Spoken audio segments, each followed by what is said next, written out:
Comment est-ce que tu peux faire concrètement pour obtenir une bourse d'études pour la Chine? Que ce soit la licence, le master, le doctorat, PhD. Depuis ce matin, je reçois vos messages. Vous me posez la même question. Comment je fais? Comment je procède? Je suis fatiguée de répondre par SMS. Je me suis dit maintenant, je fais une vidéo et j'explique une fois pour toutes. Tous ceux qui me posent la question par après, directement, le lien. OK. Donc, j'explique. Il y a plusieurs manières et puis il y a plusieurs types de bourses. Peut-être votre pays fait partie des pays qui ont un accord avec la Chine. OK. Donc, il y a ce qu'on appelle les bourses de coopération. Et ça, là, je ne vais pas vraiment entrer dans ça. Allez faire des recherches. OK. Si votre pays est éligible. En tout cas, ce type de bourse est très élitiste, n'est-ce pas? Vous savez, c'est ceux qui sont là-bas qui mettent devant leurs enfants et puis. Bref, comment toi, une personne lambda, peut faire pour obtenir une bourse en Chine? La première des choses, c'est que est-ce que tu as de bonnes notes? Ta licence, si tu veux une bourse pour le master, est-ce que tu as une bonne note en licence? Si tu veux une bourse pour la licence, est-ce que tu as une bonne note? Est-ce que tu as de bonnes notes au bac? Est-ce que tu as de bonnes notes au bac? Première question. La deuxième question, est-ce que tu as un bon niveau en anglais? Vous voyez comment l'anglais rattrape? Est-ce que vous voyez comment l'anglais rattrape? Tu dois avoir un bon niveau en anglais. Du moins, tu dois avoir un certificat qui prouve que tu parles anglais. N'est-ce pas? Si tu as le TOEFL ou le TS, en tout cas, vous connaissez le TESL, quelque chose comme ça, c'est bien, n'est-ce pas? Tu es bien pour partir. Mais généralement, si tu postules pour une bourse en Chine avec un diplôme d'anglais, il est fort probable que tu obtiennes une bourse partielle. Il est fort probable que tu obtiennes une bourse partielle. C'est-à-dire, peut-être tu seras dispensé de la pension et peut-être tu vas payer le dortoir, ou bien ce sera juste une partie de la pension que tu vas payer. Quand je parle de pension, je parle du Minerval pour les Congolais, ou bien des frais scolaires. Voilà, je crois que vous comprenez mieux, frais scolaires, les frais scolaires. OK. Donc, ça c'est un autre point.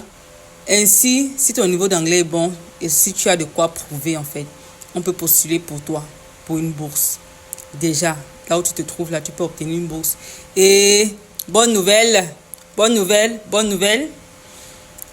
On va commencer à postuler pour les bourses de mars d'ici octobre. Donc, tous ceux qui sont intéressés, faites-moi signe rapidement. Ça n'attend pas. Les premiers venus, on va postuler. Excusez-moi, ça a coupé tout à l'heure. Je disais donc, pour obtenir une bourse totale, c'est-à-dire tout frais payé, il te faut avoir un niveau en chinois. C'est important.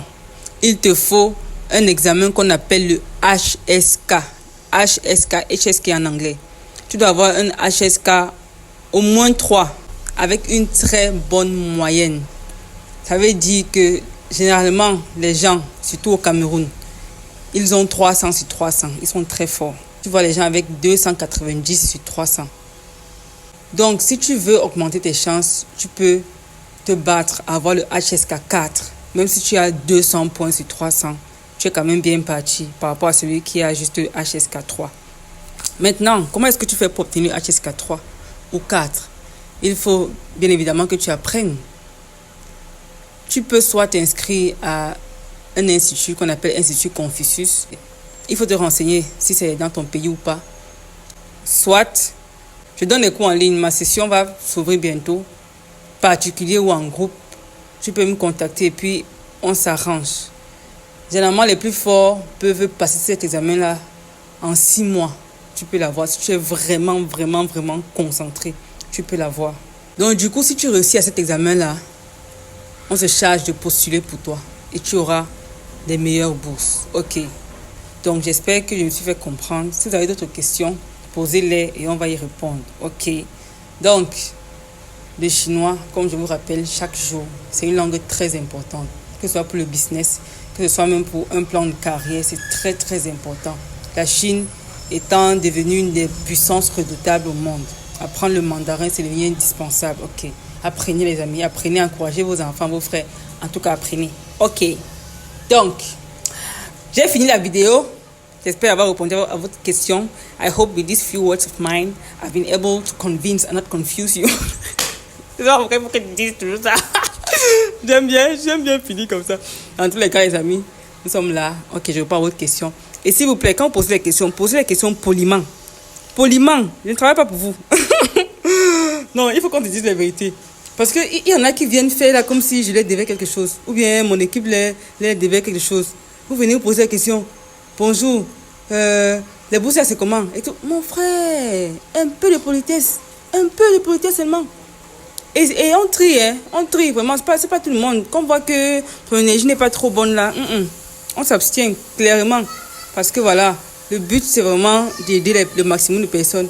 Mais vraiment, si tu veux nous causer des problèmes, on n'est pas avec toi. Ok? Donc, on fait comme ça. À plus.